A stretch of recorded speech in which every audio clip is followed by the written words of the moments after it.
বিরিয়ানি খেতে পছন্দ করে না এমন লোক কিন্তু খুব কমই আছে। স্পেশালি যারা বিরিয়ানি লাভার তাদের কাছে তো আমার আজকের রেসিপি দারুণ লাগবে। আজকের পর্বে রান্না করে দেখাবো পুরান ঢাকার ট্র্যাডিশনাল ফেমাস হাজির বিরিয়ানি। ঘরে থাকা অল্প উপকরণে কিভাবে আপনারা এই জনপ্রিয় হাজির বিরিয়ানিটা রান্না করে নিতে পারবেন সেই সিক্রেট রেসিপিটা আজকে শেয়ার করব। পারফেক্ট ও ঝরঝরে হাজির বিরিয়ানি রান্না করার জন্য শুরু থেকে শেষ পর্যন্ত পুরো রেসিপিটা দেখার রিকোয়েস্ট রইল। হাজির বিরিয়ানি রান্না করার জন্য প্রথমেই আমরা একটা মশলা রেডি করে নিব। সেজন্য আমি এখানে কিছু কালো গোলমরিচ নিয়েছি আর নিয়েছি একটা মিডিয়াম সাইজের জয়ফলের অর্ধেকটা, যদি ছোট হয় তাহলে পুরোটা নিয়ে নেবেন। আর নিয়েছি সামান্য জয়ত্রী, 7টার মতো এলাচ। আর এই মশলাগুলোকে কিন্তু কোনো প্রকার না ভেজে একদম কাঁচা অবস্থায় গুঁড়ো করে নিতে হবে। আমি গ্রাইন্ডারে এটা গুঁড়ো করে নিচ্ছি, আপনারা চাইলে কিন্তু শিলপাটাও গুঁড়ো করে নিতে পারেন। আমি সব মশলাগুলো গুঁড়ো করে নিয়েছি, এখানে 1 টেবিল চামচের মতো করে নিব। সেজন্য আমি পাত্রে 1.25 কাপের মতো তেল দিয়ে দিয়েছি আর অপেক্ষা করছি তেলটা গরম হওয়ার জন্য। তেল গরম হয়ে আসলে আমি দিয়ে দিচ্ছি 3 থেকে 4 টুকরো তেজপাতা, কিছু গোটা গোলমরিচ। আর এই মশলাগুলোকে আমি 10 থেকে 15 সেকেন্ডের জন্য তেলের উপর ভেজে নিব। এতে করে খুব সুন্দর একটা সুঘ্রাণ বেরিয়ে আসবে আর বিরিয়ানির টেস্টটা কিন্তু দারুণ আসবে। দিয়ে দিচ্ছি 1 কাপের মতো পেঁয়াজ কুচি আর নেড়ে চেড়ে পেঁয়াজ কুচিটাকে ভেজে নিতে হবে।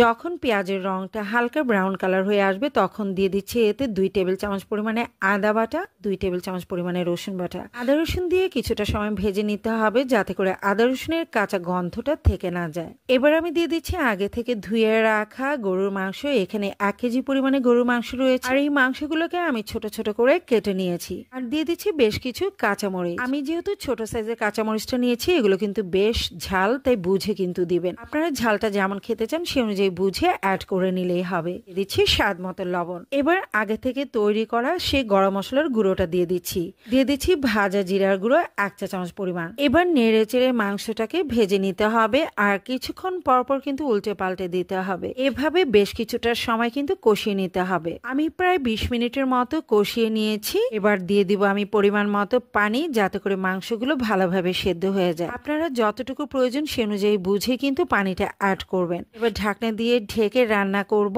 যাতে করে মাংসগুলো ভালোভাবে সেদ্ধ হয়ে যায়। মাংসটা কিন্তু সেদ্ধ হয়ে গেছে, এক্সট্রা পানিও কিন্তু শুকিয়ে নিয়েছি। আর যে এক্সট্রা পানি ছিল সেটাও কিন্তু অনেকটা শুকিয়ে গেছে। আর পানির পরিমাপটা আপনারা অবশ্যই বুঝে দিবেন। কিছু মাংস আছে যেগুলো সেদ্ধ হতে সময় লাগে, সেই ক্ষেত্রে হয়তো পানির পরিমাণ বেশিও লাগতে পারে। এই পর্যায়ে দিয়ে দিচ্ছি ধুয়ে রাখা পোলাওর চাল মেজারমেন্ট কাপে 3 কাপ পরিমাণ। আমি প্রায় আধ ঘন্টার মতো পানিতে ভিজিয়ে রেখে তারপর ধুয়ে ভালো করে পানিটাকে ঝরিয়ে নিয়েছি। স্বাদ অনুযায়ী লবণ, মাংসে কিন্তু আমরা কিছুটা লবণ দিয়েছিলাম, এই পর্যায়ে বুঝে কিন্তু লবণটা দিতে হবে। দিয়ে দিচ্ছি কিছু গোটা কাঁচামরিচ। নেড়ে চেড়ে মাংসের উপর চালটাকে ভেজে নিতে হবে। চালটা যখন ভাজা হয়ে যাবে দেখবেন একটা চটচটে শব্দ হচ্ছে। আর অবশ্যই খেয়াল রাখবেন যেন চালটা তলা থেকে পুড়ে না যায়। মিডিয়াম আঁচে রেখে চালটাকে ভেজে নিতে হবে। আজকে যেহেতু আমি 3 কাপ চাল নিয়েছি তাই আমি মেজারমেন্ট কাপ দিয়ে কিন্তু পানিটা মেপে নিব। এখানে আমি ফুটন্ত গরম পানি দিয়ে দিচ্ছি 5 কাপ।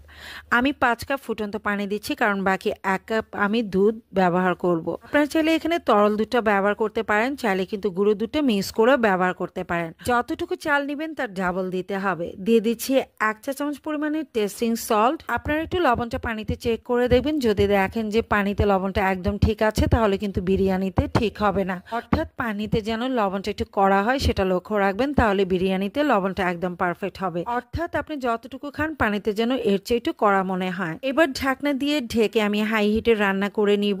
আর কিছুটা সময় রান্না করার পর দেখতে পাচ্ছেন এখন একদম বুদবুদ হচ্ছে, অর্থাৎ পানি এবং চাল অনেকটাই সমান সমান হয়ে গেছে। এ পর্যায়ে আমি জাস্ট উল্টে পাল্টে দিব, আলতো হাতে এটাকে উল্টে পাল্টে দিতে হবে। আর এর মধ্যে কিন্তু আমি কোনো প্রকার নাড়াচাড়া করিনি, জাস্ট এ পর্যায়ে একটু উল্টে পাল্টে দিচ্ছি। আর চুলার আঁচ একদম কমিয়ে নিয়ে ঢাকনা দিয়ে ঢেকে আমি রান্না করব আরো 5 থেকে 7 মিনিট। ফিরে এসেছি 7 মিনিট পর। এবার আবার একটু উল্টে পাল্টে দিচ্ছি। এরই মধ্যে কিন্তু চালটা একদম প্রায় 90% মতো সেদ্ধ হয়ে গেছে আর অনেকটা কিন্তু ঝরঝরে টাইপ হয়ে গেছে। এবার আবারও উল্টে পাল্টে দিয়ে এটাকে দমে রাখবো আমি 10 থেকে 15 মিনিটের জন্য। এর মধ্যে কিন্তু কোনো প্রকার নাড়াচাড়া করা যাবে না। দমে রাখার পর আমি হাজির বিরিয়ানিটাকে সার্ভ করে নিয়েছি আর দেখতেই পাচ্ছেন এটা কতটা ঝরঝরেও পারফেক্ট হয়েছে আর টেস্ট কিন্তু দারুণ ছিল। একবার হলেও ঘরোয়া উপকরণে হাজির বিরিয়ানিটা রান্না করে দেখবেন, খেতে কিন্তু দুর্দান্ত হয়। আই হোপ বরাবরের মতো আমার আজকের রেসিপি আপনাদের কাছে ভালো লেগেছে। রেসিপি ভালো লেগে থাকলে লাইক, কমেন্ট এবং শেয়ার করে দিবেন। যারা এখন পর্যন্ত আমার চ্যানেলটিকে সাবস্ক্রাইব করেনি প্লিজ আমার চ্যানেলটাকে সাবস্ক্রাইব করে সাথেই থাকার অনুরোধ রইল। শীঘ্রই দেখা হবে নতুন কোনো রেসিপির সাথে। সে পর্যন্ত সবাই ভালো থাকবেন, সুস্থ থাকবেন। আল্লাহ হাফেজ।